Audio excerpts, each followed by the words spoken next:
Well, welcome everybody. This is Kim Evans with Inspired Conversations podcast show. I'm so excited. I have a beautiful guest today. But before we get started, let me introduce who I am. I'm Kim Evans. I'm the proud owner of Two Gorgeous Integrated Health and Wellness for 25 years. And I'm also a speaker, beauty expert, business, and holistic wellness coach. So we are doing live our podcast, Inspired Podcast with Kim Evans. We are now on Apple, we're on Spotify, we're on Google, we're on Speaker, and just made Amazon. So our podcast is growing. So thank you so much, viewers. Jenny, thank you so much for saying yes to be my guest today. Thank you. Are you just excited to be here? Yes. Yes. Yes. I am so excited to have this wonderful woman because she's very, very busy. So I'm so glad that finally she said, yeah, Kim, we're going to go ahead and do this. So before I get in, Jenny, I always love to just start with a very, very, very simple prayer. I hope that's okay with you. I always like to ask permission. But this is what we do here on the Two Gorgeous podcast show. So real quickly, so God, I want to invite the Holy One in, the omnipotent one, the almighty, all power. Lord, we just want to just say thank you. I just want to acknowledge your presence. I just want to acknowledge your presence and thank you for being here. Omnipotent one, thank you for blessing me and just thanking you for being great. Thank you, God, for blessing Jenny and for Jenny to say yes. She's a faithful servant and she's going to bless us with some beautiful nuggets today of some information that is really going to change the course of a lot of people. Podcast views that are listening, I want you to be inspired. I want you to be motivated. I hope that you can walk away with something that can actually be transformative in your life, be uplifted and uprooted as far as the east, as far as the west, as far as the north, as far as the south, that God sends this message out to whom that needs to hear. Thank you, God. Thank you, Miss Jenny. Thank you for saying yes to be my guest. So before we get started, may I read a little bit about you? Yes. Is that okay? Yes. Thank you. I want you to bask in the ambience sometimes. Sometimes we just like, when we listen to all these things about ourselves because we don't read stuff about ourselves, you'd be like, who is that person? So let me just share a little bit. Jenny Wood is an Ayurveda specialist, and she's also a certified massage therapist. She's my massage therapist, as a matter of fact. Jenny Wood was born in Galveston, Texas. She grew up as a military brat. I was married. My ex-husband was a military man. You was a military brat? See, I didn't know you was a military brat, Jenny. She was a military brat. Yep, moved around a lot. It's something about folks that move around a lot. Some of the places that you lived as a child: San Diego, Hawaii, oh Lord Jesus, Hawaii, New York City, London, England, and California. Jenny loves learning and understanding people of different cultures and subcultures. See, that's probably what makes you such an excellent massage therapist. Mm-hmm. Jenny graduated from San Diego State University 2002 with a bachelor's in psychology. She worked in corporate America until 2008. And when you were laid off from loan funding industry, wow, you were grateful to begin pursuing other interests and slowly pierce together what would become your practice. We can't wait to hear that. Oh, that is, it's so wonderful how things happen, right? And it just shapes the course of where you're about to go. She fell in love with each of the courses as she went along to yoga and Ayurveda. Jenny officially opened her own practice in 2013 in Pleasant Hill, primarily as a massage practice, but left her space as time went on last year when the lockdown happened and when COVID-19 happened. Hence, this is where we are right now. So now she's redefining herself, her practice, bringing forward more of the Ayurvedic whole body wellness tools into her online yoga classes and her one-on-one consultations. Her mission is to amplify compassion and a deep connection to the self and to support those who wish to empower themselves and others to thrive. That's my kind of solo entrepreneur woman. Welcome to the podcast show, Jenny. Woo! Take it away. Thank you. Thank you. I appreciate you having this podcast and being here and even being a mentor and a coach to me during this time. I have been inspired and I can't wait to listen to more of your podcasts, but I've already started. So, so I thank you again. And let's see, I have taken the year off since the pandemic and the lockdown started last year, but I'm like re-inspired and reinvigorated now. Here we are in spring. So looking forward to talking about massage and the belly and Ayurveda. So our topic today is Belly's Wisdom. We're just so excited to talk about self-care, Belly's Wisdom, body awareness, and how Ayurveda and massage therapy can help to sustain a better health, a sound mind, and inner body wisdom. But let me just go back a little bit. Let's just take it back. Let's take it back. You being a military brat. How do you think that contributed to and shaped your course of action of going into the healing arts, you moving around from country to country, from city to city, and from different kinds of states around the world? Yeah, actually, it's sort of interesting that you bring that up, but moving around a lot, um, and I don't know what it is, but I remember just having that structure and the support Mm-hmm. of being a military brat and having basic needs met going into, like, I remember actually just loving all of the care that I received, the health care that I received. I know it might sound a little bit weird, but I really enjoyed it, and I enjoyed the people, and I loved the food, and I loved the art, and New York City was a great place to live. Mm. As a kid growing up, getting the pizza and the Mm. Wow. the good stuff, Chinese food, and I don't know, all the different foods that I was exposed to. But I think, like, health wise, it's just the love of life. Mm-hmm. Mm-hmm. And love of the exposure. And when I actually got laid off in 2008, I had always loved health and wellness, but I didn't realize just how much Mm-hmm. I was going to turn directions. And I had this opportunity, and I just kind of actually, back in 2002, I was watching Oprah regularly, and she brought on a guest, Rodney Yee, and I started doing yoga way back then. Mm-hmm. And it took me a few moments. I thought, oh, this looks like it's easy, but this deep, resounding listening that I had to start becoming aware of in my body, Mm-hmm. just something took hold inside of me. And something started to unfold over the years where I was just kind of falling in love with this stretch and listen to yourself practice. Interesting. So what would you say was the tipping point to say, okay, I am going to go into health and wellness? So you were working a job, you was working on your career, you was in corporate, you got laid off, you start listening to a gentleman and you incorporated a little bit the ideology of yoga. But what was the defining moment for you to say, you know what, I'm going to be a massage therapist? Because I remember my defining moment. My defining moment was very evident on how I added massage therapy to aesthetics. And it's so beautiful because you will never ever see, it's very rare you see estheticians who are massage therapists and then massage therapists who are estheticians. And then couple that as a makeup artist. So I'm a triple threat. It's not like they don't go together. It's just that when you make that marriage, you bad. It is just amazing. How did you define, or what was that tipping point that said, you know what, a defining moment? I want to go into healing. I'm going to be a healer. I am a healer, and I need to be touching and healing people.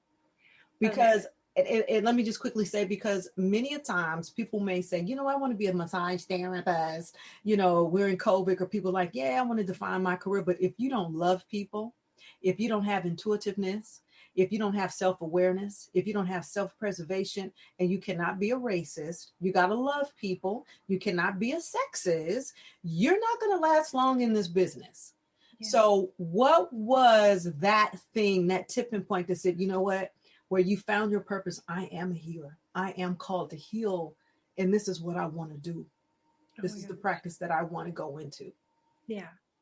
It was a journey, because when I started and I found yoga, I knew that I discovered something new. Okay. And I'm going to take it back just a little bit. But when I was 14 years old, I got hit by a car, and I was in the hospital, and I had to be in a wheelchair for about 3 months. I had to go through some healing. Now we're talking. Yeah.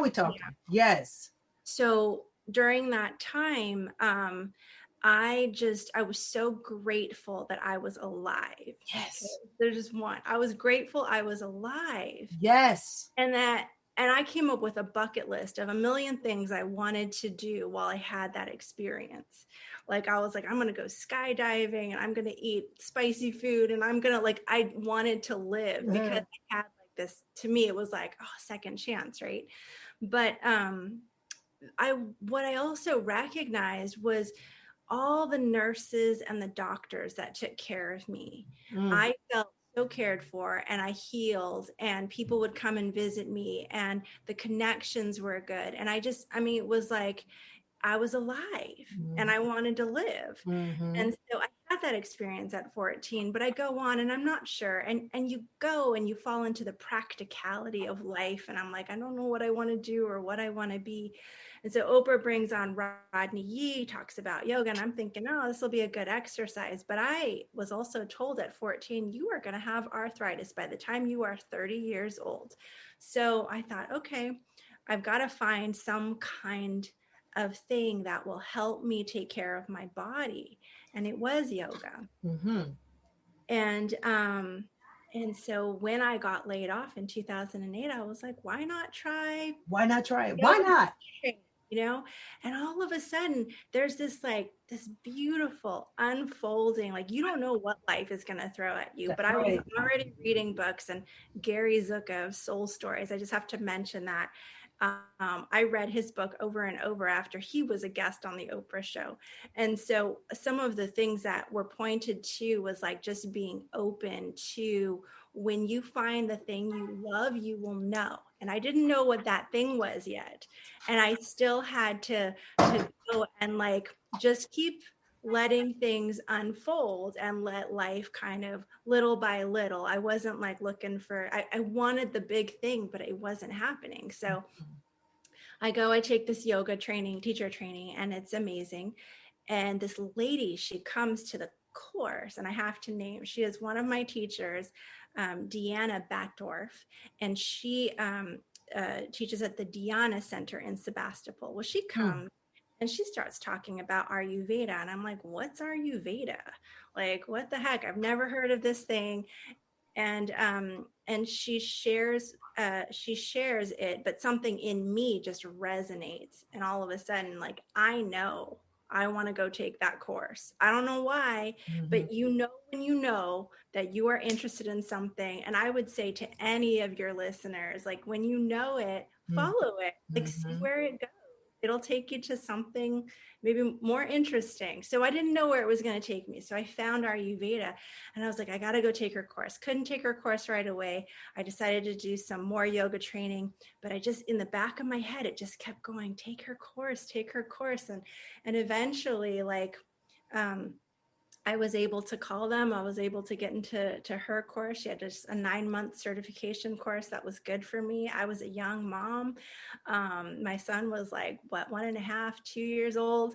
And so I started that, and it was one amazing journey. After the other. Yes. And that's normally the way it goes. Yeah. And 6 months into this course, the last part of her course is the body work portion of her course. I hadn't gotten there yet. And the first lesson for me, what I remember, was the belly.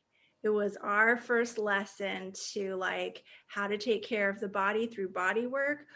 And it was just the most intense and inspiring and deep experience. We were learning how to, feel outside of the belly, where the uterus is, and how to balance that out, and know if it falls to one side or the other. But anyway, into lots of it's detail. so amazing, and it's so funny, Jenny, as we were doing that belly massage, that I remember when I was learning it, for massage therapists. Either you love it or either you don't. Your Yeah. instructor is going to teach you how to do it because it's a part of the curriculum. Now, whether or not you're going to implement that in your practice is up to the practitioner that's going to do it.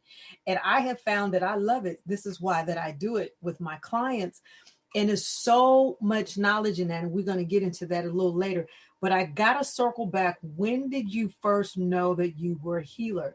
And it's beautiful because you says as your journey unfolded. And I think to a lot of us as our healing massage therapists, is that you really don't know until you start working on clients.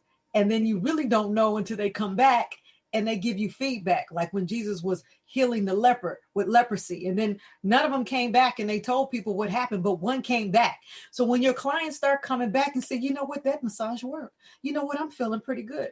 Because I'll put things on and I'll do things on my clients. We're not here to say that we treat people in terms of we have cures. We're doing holistic modalities and we're here to educate. You always want to call your doctor. You always, listeners, want to do your own research. We're alternative healing practitioners, and, we will give you information and you can study that information. But when your clients will come back and say, hey, that worked, that's good. I mean, my tummy went down. I'm feeling wonderful. I'm not feeling, I'm like, that worked. And so, it's like, these are some healing hands right here. That worked. And then when you get more feedback and more feedback, and then you get into it, and then as more of your journey unfolds, I think it's wonderful. So what actually kind of like uplifted your confidence, if you will, when you knew that you were the SHIT, when you laid hands, when you did moxibustion, when you did section cups, when you did, because I'm giving it a little bit away with the Ayurveda, when you started really pulling out your bag of tricks, as we do, when would you rest assured and you had golden healing hands? Because you have healing hands, girl. You have some healing hands. It's feedback. And then at the same time, like, I feel like it's still an unfolding journey and I still don't always know. But I do get feedback and I get amazing feedback now. And I remember a part of it is like, we had to learn pulse reading. And I was like, oh, wow. Because Jenny going to take your pulse. When you come in, she's going to check your pulse. She's going to look at your tongue. She's going to look at your eyes. She's going to look at your ears. She's going to look at everything when you come to see her. And it was from that first belly lesson in my Ayurvedic class, it was still about 2 or 3 years more that I learned that I was like, I have to take a massage therapy course now because I can't legally touch a person's wrist to read their pulse. Massage therapist. Exactly. So I took one massage class and it was falling in love with every class that I took. And I was like, oh my gosh, I worked on feet. Oh my gosh, I'm working on arms. Oh my gosh. And then when I got to the belly class in my massage therapy class, that's when I knew Jenny did it. But let me just give y'all a little information. Jenny did it backwards, but she did it according to how she was supposed to do it. The universe gave her. Most of the time, you're a massage therapist. You become a massage therapist, and out of that, you decide you're going to do pregnancy, you're going to do foot reflexology, you're going to do tissue, you're going to do acupressure, you're going to do Ayurveda. So you get the base in massage therapy, and as the progression unfolds and your journey unfolds, then you decide where you want to specialize. It may be Swedish, it might be Thai. Mine is deep tissue, mine is hot stone, mine is pregnancy. So you will define your own craft as you go. She started as an Ayurveda practitioner, and then she became a massage therapist. I think that's even more beautiful. That's gorgeous. I did not expect to become a massage therapist up until I was like, wow, I just keep going. I keep taking more classes. And I was still not thinking I was going to become a massage therapist. I was like, I'm still an Ayurvedic practitioner. I was like, I fell in love with massage therapy. In fact, so much so that when I opened my practice in 2013, I was like, I love massage. So I just focused on massage almost the whole time.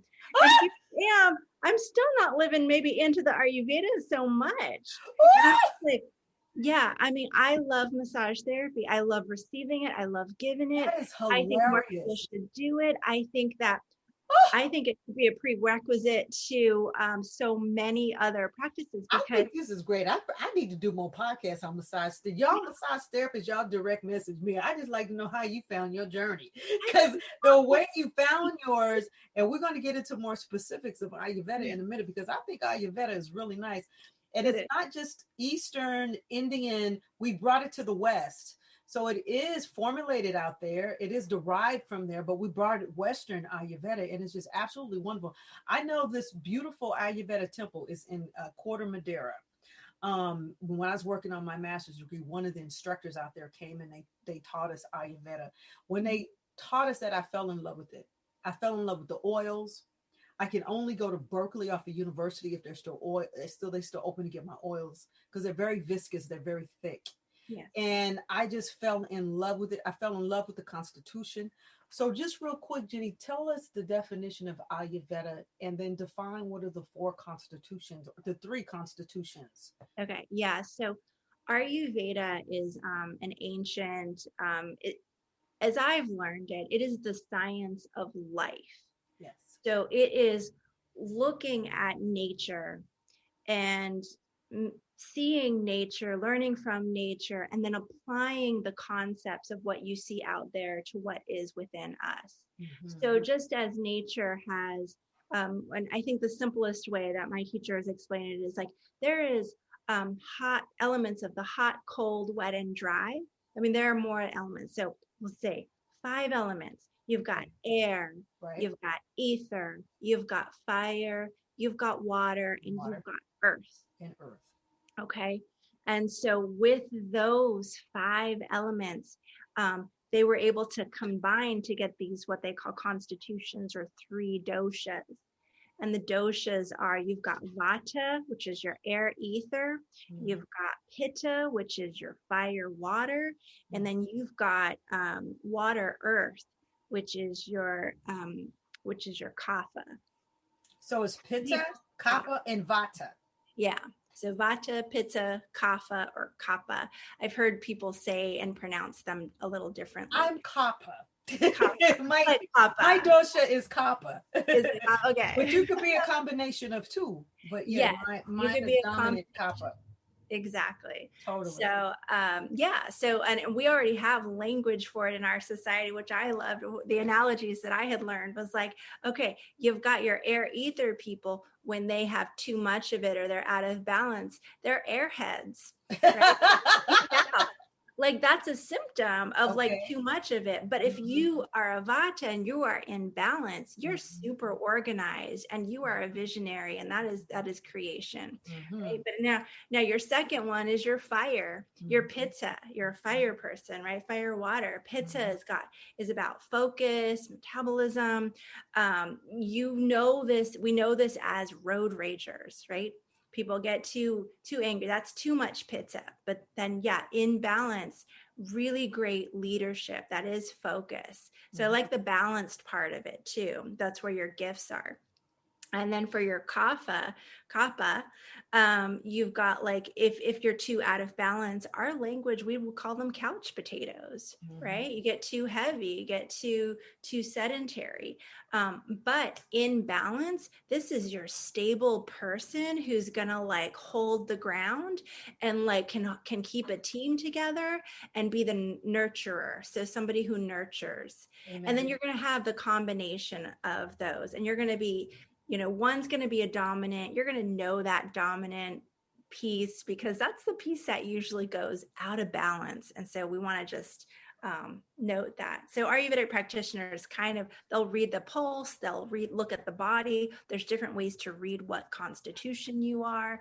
And then even just there's questionnaires online that you can find, and that'll help you get your assessment. So again, when you say constitution, you're meaning one of the 3 doshas. Yeah.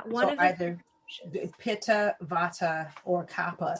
And let me just reiterate for the listeners, one of the reasons why, if you are going to a massage therapist who is an Ayurvedic practitioner, because see, you're getting massage therapy and they'll be able to help you on a deeper level. So for instance, if you were having severe, let's give an example, IBS or digestion issues, and you saw a massage therapist, They're probably going to do some subtle touch. They'll work on you to probably do some release. They do some reflexology. They'll get your digestion in order. But if they're Ayurveda like Jenny, she's going to look at you with a wider magnifying glass.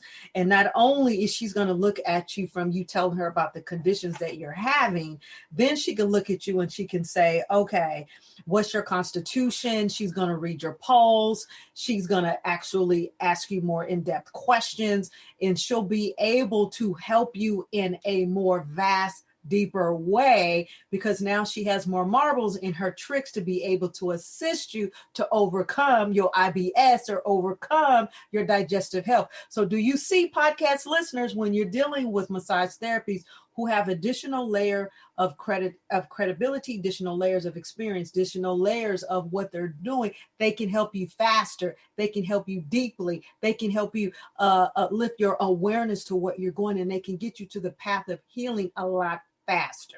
So let me just say that. So out of all that, Jenny, tell us, how can Ayurveda help with diet and nutrition? Okay. So someone, we could stay on that same example that was coming in maybe for a digestion imbalance. As we're going into the spring, this is the perfect time to detox. This is the perfect time to start cleansing. We know that a lot of people are upset in their belly because of the anxiety and because of the depression that they're having with COVID-19. People are having to go in to get their shots, and it's like, oh my God, they're feeling it in their belly's wisdom, which we're getting ready to get to. So as an Ayurvedic practitioner, how do you assist people with their diets from an Ayurvedic perspective? Say if someone was having digestive issues. Right. So with Ayurveda, really each person is different. Yeah, so starting to understand constitutionally, like right. if I read a person and it seems like they've got maybe like, if I'm getting more of an inflammation. Let's talk information. That's good. Like inflammation. I've got different kind of food remedies. Okay. Help. So maybe different kinds of spices are going to help. So I would maybe suggest different spices on their food or how they're cooking it. And maybe so that Pitta person needs to kind of back off of those chips. Okay. Now we're talking. Right? And so we know that's going to be like their thing. That Vata person needs to, not maybe go for the popcorn as much as they want to. Mm-hmm. And then that couch, the kapha, just got to be careful that they're not overdoing it on the ice cream. And I might have other suggestions. There it is.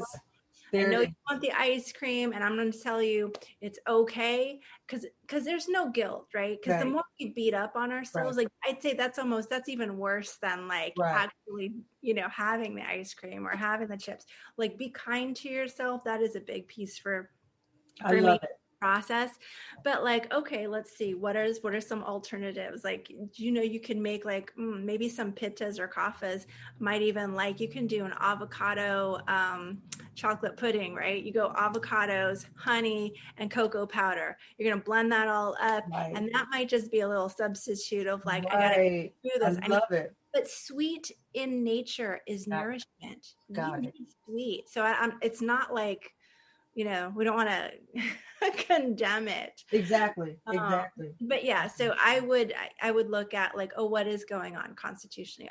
Maybe a person is dry. I'm going to say, how is your digestion? Are you feeling constipated? Are you doing a little bit more? So we do have those conversations. And I love it because you can have these conversations with your practitioners, an Ayurvedic massage therapist, or like myself, which is a holistic is a different angle, but we still are in the same path. And it's just so beautiful because we just give you more information on how you could quickly heal yourself. That's all we're doing. We're just giving you information that you don't have time to get, maybe when you don't go into your doctor's office, because they got to get you in and they got to get you out. But when you build a wellness temple, it's like you can have a little bit more of a dialogue, of a conversation, and we can put you on that road to healing. Then you can go and do more of your research. On that same note, the inflammation is really, really interesting. The bitters, re-educating people about eating bitters. it is so ideal to incorporate bitters in their diets because, as we know, it does help to release the HCl, the hydrochloric acid in the diet, which gets kind of trapped up in there. And I think what's so wonderful with Ayurveda is that we get into the emotion behind it. What's causing really the physicality, which is shown and manifested, but it really is driven by the emotion. And I love the fact that you direct people in that path to do that. One other thing I wanted to ask you about Ayurveda is how do you incorporate that in sharing how people should exercise more?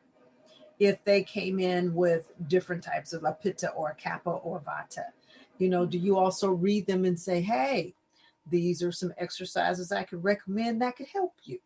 Oh, absolutely. These are the ones that you need to stay away from. So how do you lend help in that area when it comes to fitness and movement? Because I think this is where your yoga comes in. Yeah, no, absolutely. But I mean, even when I meet people and like just constitutionally, maybe some tips is like, I know my kapha clients, they need to like move more. Okay, kapha, y'all need to move more. Yeah, come on, kapha. Like you got to motivate them. You got to get moving. So if you have kapha people in your life, you gotta encourage and uplift and keep them motivated. And sometimes it is hard when if you're feeling heavy, you don't want to move, but you encourage that. But then at the same time, you got a pitta person who is like running a marathon and you're like, oh, you need to slow down. I love it. You need to stretch more and like breathe deeper because there's that pitta intensity that's like go, go, go. And then vata also, I'm like, ooh, they have to, I mean, it's all balance, but vata has to be careful too, not to work out too much and to get too dry or too spaced out. Cause it's like, okay, no, you need to slow it down. It's a balance. And so there are times when we all need it, and we all have all of this in us. Yes.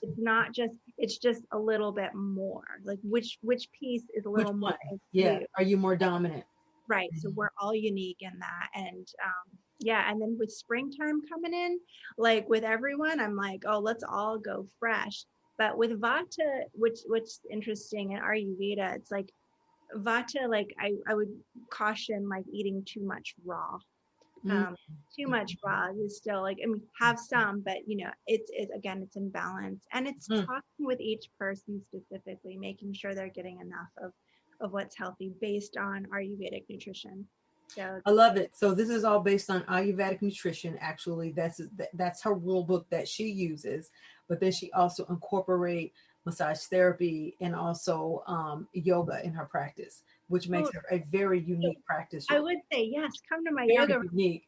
And wait a minute, and then we're going to end with how you can see her on her YouTube channel. And I did post that so that you can actually participate in her online yoga. But Jenny, this is really interesting because I love Ayurveda. I mean, oh God, I mean, when I only because I was exposed to it when I was working on my master's degree, so I really, really know what it is.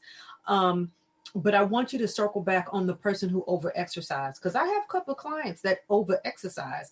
And when you over-exercise, that could be a detriment to your body. See, there's a maximum and minimum to everything. There's over too much of any and everything is not really good for you. So some people may think like, oh my God, I need to exercise 7 days a week and I have to really be aggressive and go-getter. And that can really be counterintuitive to your body, right? Yeah. And how would you know that? I mean, you just said it. I mean, you can read them because their doshas, their constitution. Yeah, no, I think that I've certainly seen a few people maybe overdo it. And yeah, it's an interesting conversation to have with people because usually the one that's maybe overdoing it is maybe more pitta. And pitta is also like, they like control. That's it. They like control. Maybe that's probably why they exercise so much, because they like control. Sure. But at the same time, it's like, to back off and to go softer, or to go into like, what does it mean to have a restorative or a resting, a quieter practice? as a part of your, your self-care and your healthcare. Like I it's, love it. And I love when you go to your therapist, like someone like Jenny or someone like myself, because we actually give you those reminders when you're getting ready to go overboard. Sometimes you do need to be in checks and balances, and that's what your coaches and consultants and your trainers and your practitioners and your guides are there for, to do that. One sign, real quick, ladies, if you know that you're over exercising, but this could be a sign of something, a lot of things. I'm just saying, just one, and particularly women who are just over exercising, you don't get cycles. Your cycle pattern is thrown off. So I'm just saying, be aware, be aware. That's not the only reason what would throw it off, but one reason is because your cycle pattern gets thrown off if you're inactive and you're always exercising. Because as we know, your cycles are never supposed to be thrown off. That means there's an imbalance in your body somewhere, because God made that clock for that clock to work every 28 days. Yeah. And I would actually like to even add to that, Kim. Yes.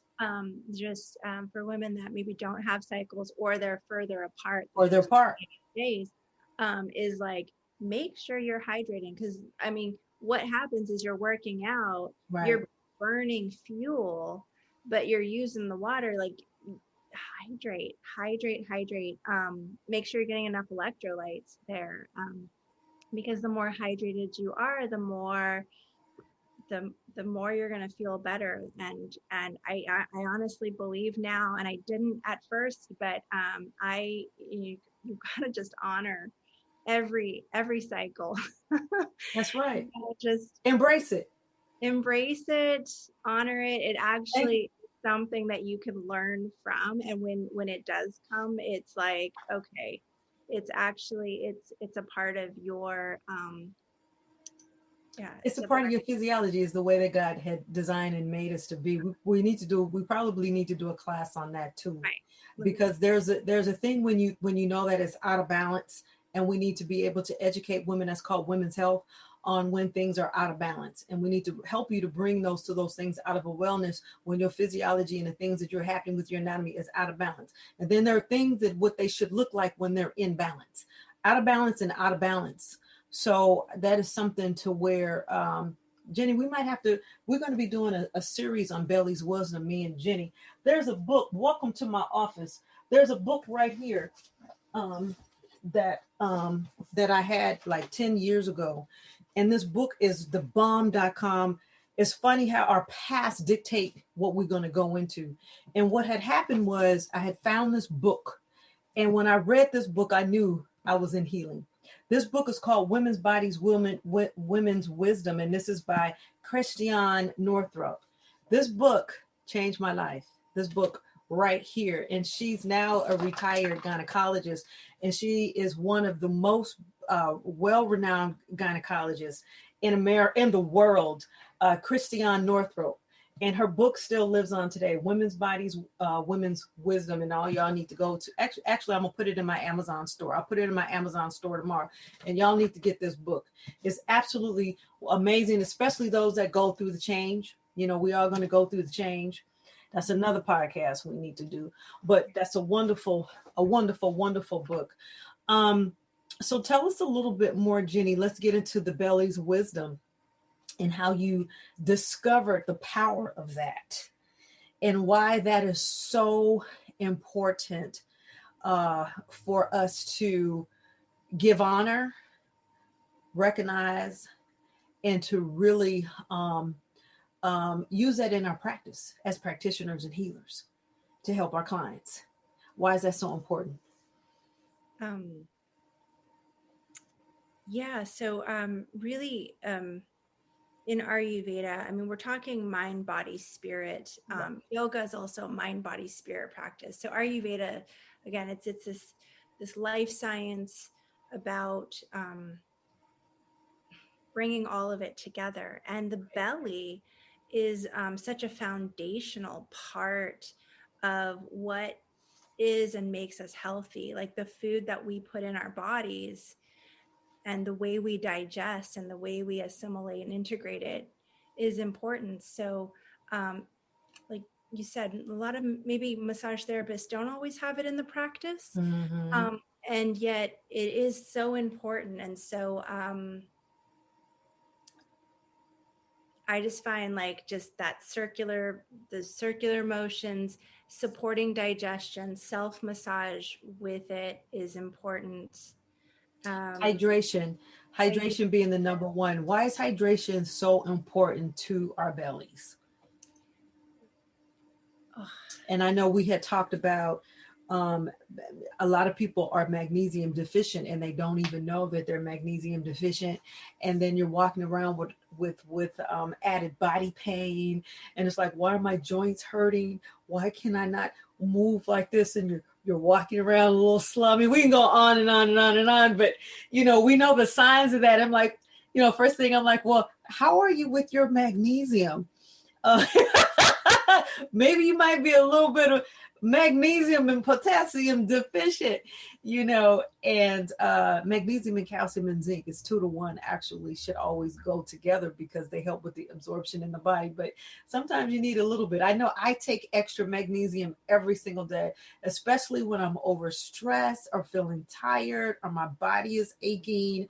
I put in 1 teaspoon of magnesium and shake it up and I drink it and I feel amazing. So why is it so important for us to stay hydrated in our tummies and our all around bodies?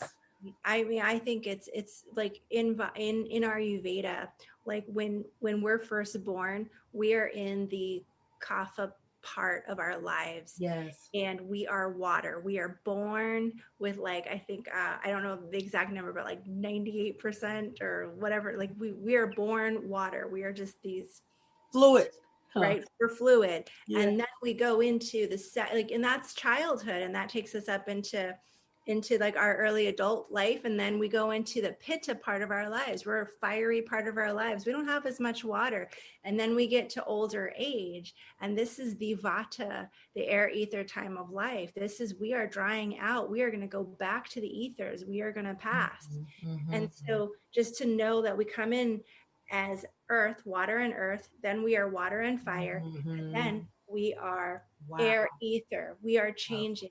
And that dry out, like our joints are like, they're going to dry out. They're going to ache. When the muscles dry out, they start to ache. You can feel more of your body as you dry out because your body is actually signaling to you that achiness is signaling, I need water. Yes. I need hydration. Yes. I need that supple, that suppleness. So that water is important because of like, and not only water, but water is like just like you said, all those electrolytes are important. The magnesium, calcium, sodium, potassium. You talked about zinc, like electrolytes, big time, right? You don't just have water. Electrolytes without the water. And not only that, you got to make sure that you also follow it up with essential fatty acids and a little bit of those raw oils, because that's like lotion for your inside. Lotion for your insides, ladies. And then that, you want to also make sure you get your probiotics, and that all helps the gut, and that also helps your hydration piece.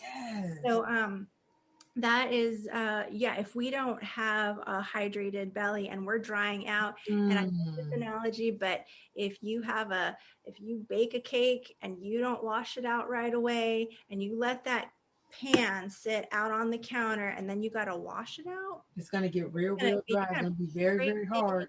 You don't want to scrape. So like it's happening to our bodies too.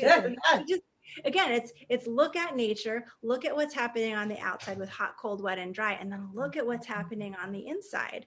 What is hot, cold, wet, and dry? And so when you feel dry, or you're like, I won't even talk about the masks that we have to wear every day, that people have to wear when they're out, or maybe those that are working, or those that are in their homes, and you go on the errands, and you suffocating yourself. You need to be drinking more water. You need to be more hydrated. But I want to circle back really quickly, because some people say they know, but then they forget. It's just to mention some basic omegas. You said the essential fatty acids.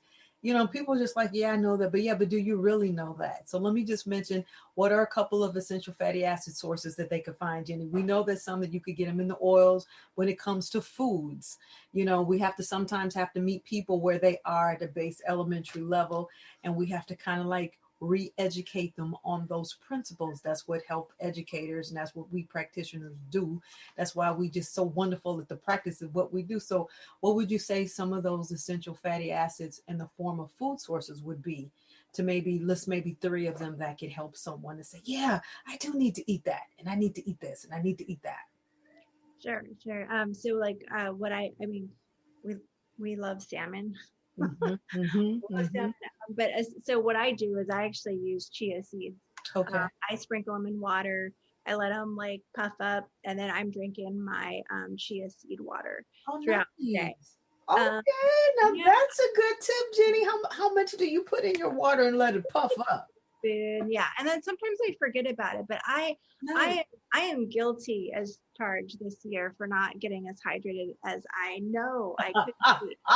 I I've completely fallen into like chips. I've done it all, like chips, ice cream, and popcorn. But that's So fine. Sometimes we're gonna cross over. But the thing is, you know how to correct it. yeah, You know so how to correct it, and you don't go over. But I tell my clients always have sunflower seeds, safflower seeds, pistachios. If you're not a nut eater, then you have hemp oils. You have chia seeds. Any kind of those kinds of seeds. Put them in your yogurt. Put them on your eggs. Put them in your omelet. You could put them on your salads. However you could get them in. Sprinkle them in when you're actually doing your stir-fried vegetables. You're roasting your vegetables, or you baking your vegetables. But however you could get them in that way. And always your fatty fish is absolutely fantastic. oh yeah, absolutely. Totally. And even like just to water saute your vegetables. This was a turn for me. So like on really getting hydrated was like I would water saute my vegetables. I changed the way I started cooking, or steam your vegetables, and then I would take my olive oil and I would just pour that over my vegetables, like not a lot, but like if, and then that way, I don't know, it felt much better. Or if you like sesame oil, So explain that process again. So you water bath your vegetables, so you steam them, and then you drizzle olive oil on top yeah, after they're cooked. after they're cooked. Yeah. After they're cooked. Excellent. Instead of frying and cooking the oil. Excellent. And it was a way for me to like also just, it feels better. It felt more moisturizing, if you want to call it that. And it was a way for me to up hydration. So Are you an advocate from an Ayurveda perspective in detoxification of the body? We're getting ready to officially go into spring, and this is always a good time to do a shutdown of maybe 7 days, do a shutdown of 14 days if you can, when you can go on fresh fruits and veggies, and you drink as much water, and you incorporate maybe a 2 or 3 day fast where you don't have any food whatsoever. What's your take on detoxification of the body when it comes to during the springtime?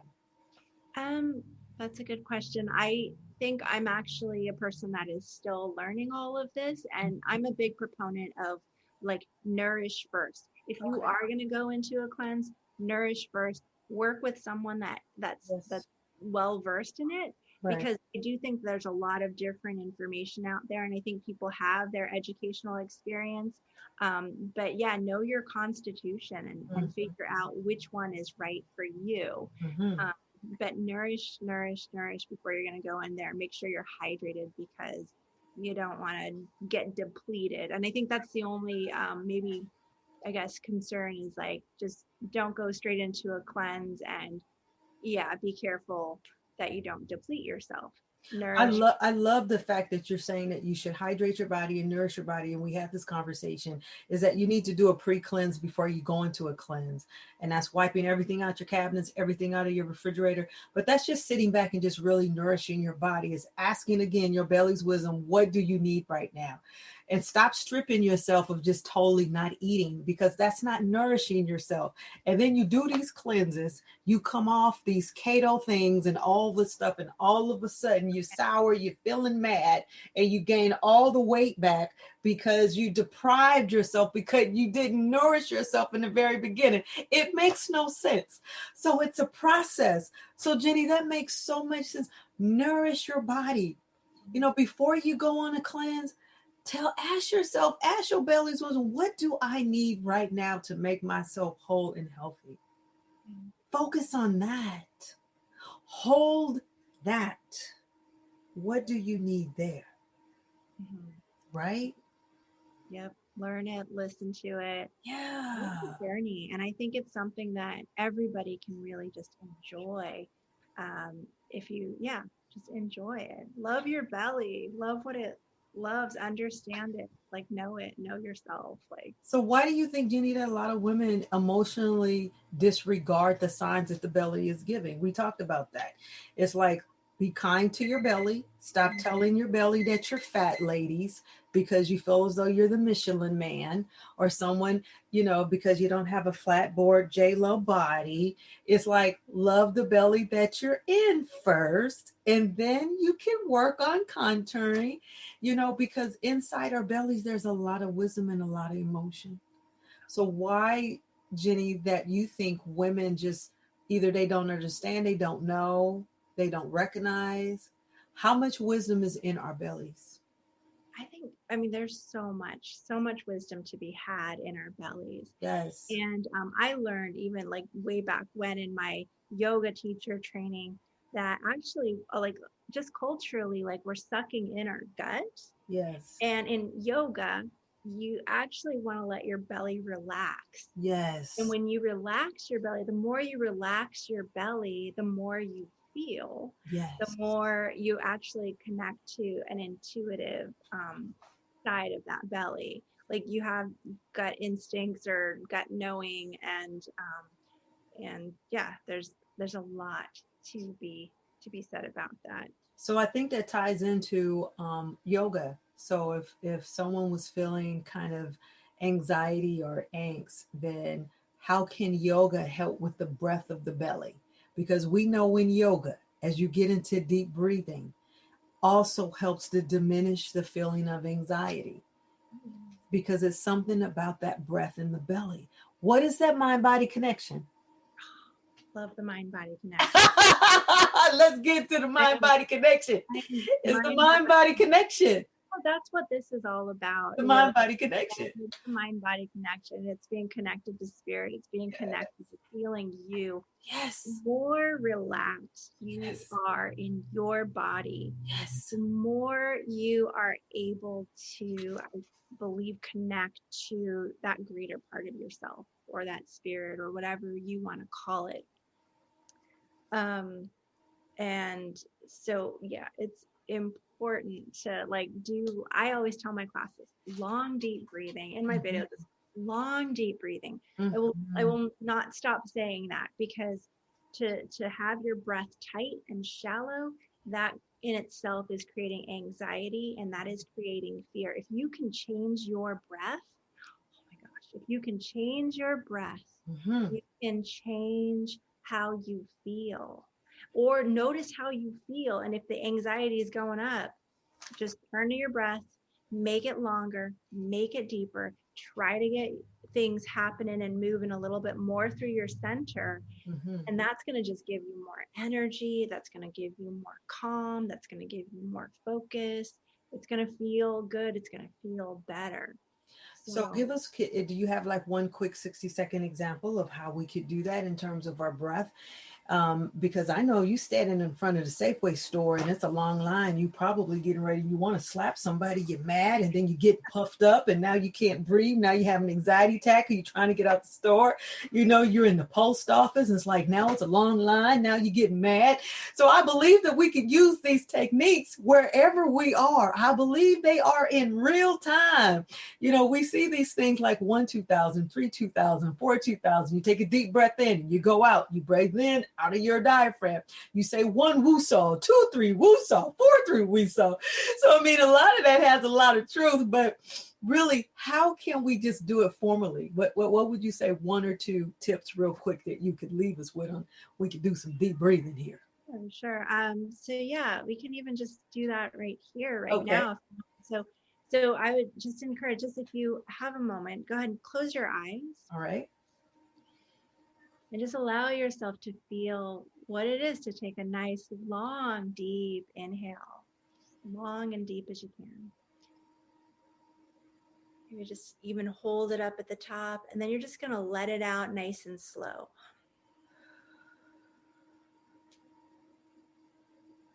Yeah. Let's do that a couple more times. Just inhaling nice and deep.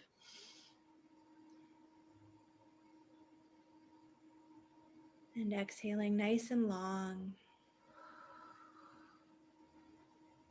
I want you to bring your awareness into your belly and into your chest.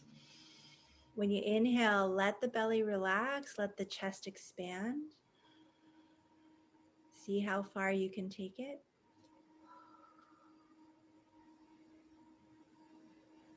And then as you exhale, even let yourself make some noise. You can sigh or good. Let's do one last one. Inhaling nice and deep. And I encourage you to sigh. Make some noise. And just shake it out. Yeah, just feeling it, right? It feels good. That feels good, doesn't it? It feels so good. Oh, I love that. Okay, ladies, next time you get mad at your husband, give me 6 feet. Let me do a couple of deep breaths. Make sound, like let it out. Just let it out. Give me 6 feet, honey, 6 feet. Got to get into my deep breathing. Let me reset. That is so fantastic. See, something as simple as that, Jenny. Yeah, it's so simple. Wonderful. It's so simple. And there's so many simple things, and we forget or we overlook, or they're sometimes too simple. So I love it. What do you love most about yoga? I just love how I feel at the end of a practice. I always feel more centered, more calm, more alive. Sometimes I feel more creative, like the possibility that's in the practice. It's like the yoga practice or the meditation practice. It brings me deeper to connection. So. I remember I was actually doing a lot more yoga with Yoga Works before they closed, before COVID. And I was having a conversation with my dad. He's like, you just look so peaceful. You just look more peaceful. I'm like, I guess that yoga must be working, because not only did we did the physical yoga, but we did the meditation and the breathing behind it as well. And sometimes it wasn't just poses. We would just go in and we would just do deep breathing practices. So Jenny, what's next for you now that you've combined massage therapy, Ayurveda, and also now yoga? What is your next as you begin to rethink and replan as we move through this COVID and out of COVID and where we're going as practitioners? What's your next? So my next is doing more yoga on YouTube and making it available for the public. Nice. So just to get more tools out there for people that need and want a little extra support. And you know what? I think I'm just like open to possibility at this moment. Like, we're going to just let things unfold as they do. And it's one step after the next, and just keep following those impulses of what feels right, what feels good. And I'm looking forward to eventually having my own practice open again. But for now, I'm online. And then where should people find you, Jenny, online on your YouTube channel? Okay. What's your YouTube channel? So my YouTube channel is under Jenny Wood, but just searching under Jenny Wood Yoga would be excellent. That should bring me up. And then I do have a website called Jenny's Wellness. It is an old site, but it is still good. My contact information is there. So if people want to reach out to me, then feel free to go to my website, Jenny's Wellness. And I'll put that in the information. I also posted one of them on the website too. I really love the chair massage that you were doing. And I do have a request for you to actually do more of that. And if you can focus on piriformis, because a lot of people that are working from home are sitting all day, right? And they're not getting up. Their lumbar spine is very, very kind of like shortened, and you're going to constrict it, if you will, and you're getting a lot more pain here in your hip flexors, your hip joints. And so I think that would be really wonderful to maybe consider doing, a lot more stretching in that area as well. So Jenny, how often do you come online on YouTube? How often are you hosting your yoga classes? I'm going to be going on once a week. So I will maybe be posting extra videos, but for now it'll be once a week, and it'll be Mondays or Tuesdays, and I'll make sure they're getting posted regularly. Nice, lovely. So what would you say, out of all the modalities that you work on, Ayurveda and massage therapy, And I forgot to ask you, what is your specialty when it comes to massage therapy? What are you the specialist, or you love to do more deep tissue, hot stone, Swedish shiatsu, Thai? What's your focus point when it comes to I massage think, therapy? my one of my favorite massage modalities is the Ayurvedic. It's the nourishing, it's the oils, Okay. hot stones, Oh towels. yeah, Jenny does great hot stones. I Like, love those hot oh, stones. yeah, Woo! Because I can't do them to myself. I can't do a hot stone massage to no, myself. I love it. Yeah. But a lot of oil, because that actually is something that's so great for calming the nervous system. It's actually called Abhyanga. She's Say self it oil. one more time, Jenny. Ooh, Yeah, she put them hot stones on you, and then she does her own Ayurveda. See, I use aromatherapy essential oils. Oh She yeah, does Ayurveda oils. Those are two different things. yeah, When you yeah. come from aromatherapy, that's a different perspective. When you Oh, do Ayurveda, that's a total different perspective. right. And you could blend Ooh, it. and then you can combine the two together. Woo! It'll make you feel like Moses going up when he went to the tabernacle. He came back with platinum hair with the 10 commandments. I mean, can you imagine deep tissue, hot stone, Ayurveda with a sprinkle of aromatherapy? You would have to catch an Uber home. It'd be so much you couldn't handle it. Okay. Oh, so Jenny, what's your favorite massage as a receiver? When you go into receiving massage, what is your favorite? Oh my gosh. I cannot say I even have a favorite because I love them all. Like I love them all. I love receiving it. I would say to any of your listeners, if you don't know or haven't experienced much massage, please go and experience as much as you can because Yeah, life is full. There's so much available. Like you don't want to miss out. And yeah, totally. um, yeah. So and I go to Kim too. And Kim, I just love your massages. Like love them. And the oil. I'll be like, Jenny, we got to schedule a massage. She's like, okay, which week? I'll be like, what day can I be there, Jenny? Jenny was like, well, which one? What day can I come? Oh, it's beautiful. And ladies and gentlemen, for those of you, you can't get any better when you know that your massage therapist got their shots and they're vaccinated and they're practicing the utmost COVID principles and mandates. You guys are in good hands. And let me just leave you with those of you who are going to different kind of massage practices. Just make sure that they are vaccinated, make sure that they're really sanitary, make sure that they clean, make sure that they're practicing, safe COVID mandates and practices and things of that nature, that taking your temperature, that you're doing the COVID, questionnaire. There's certain things that we have to have enforced. We have to make sure that we're doing. If your practitioner is not doing that, you would want to question that. So let me just leave you with that as well. So Miss Jenny, it has been a pleasure. I'm so excited. I'm so glad we finally got a chance to do this.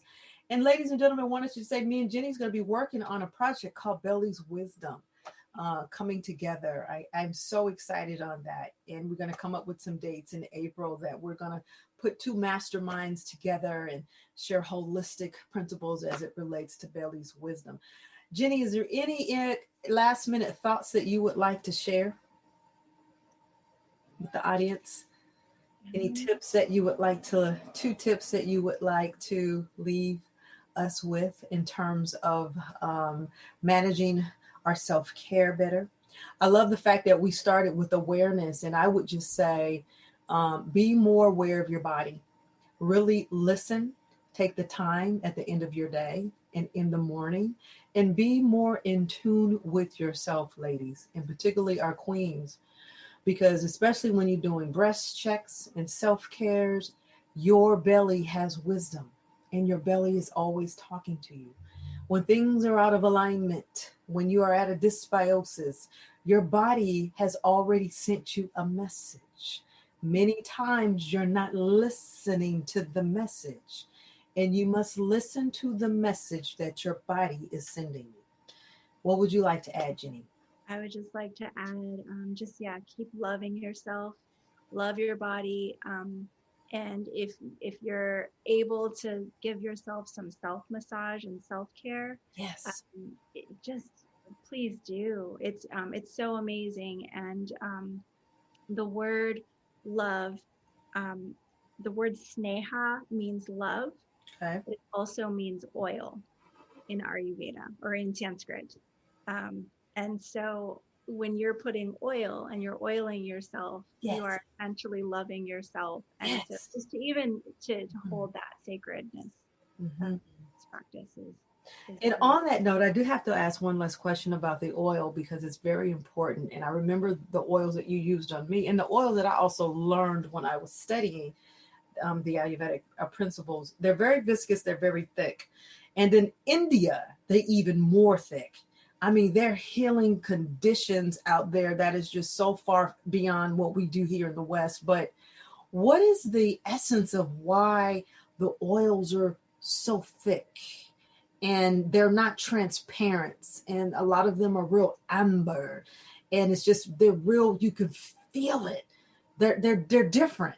What is that magic behind why you think they're, I mean, they're totally different oils that are used? You know what? That's a really great question. And we might have to get back to that. I don't know, but they are magical. Oh, they are. They're wonderful. Yeah. They are.